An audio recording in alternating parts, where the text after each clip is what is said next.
What is up?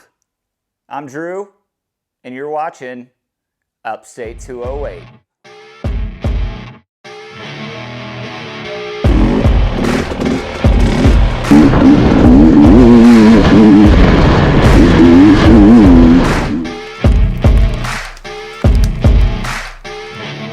I tried some new GoPro angles. I slapped them out on my front fender, which I've never done before, and it actually creates some fun shots to throw in.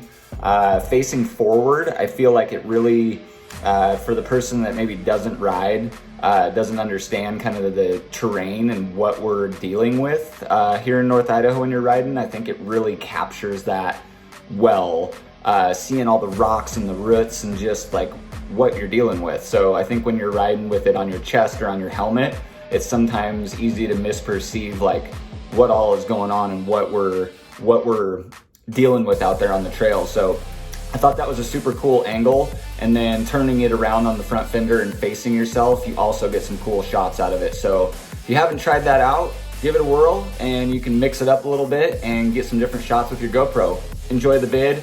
Thanks for watching. If you're not subscribed, please do so. Check us out, Upstate 208.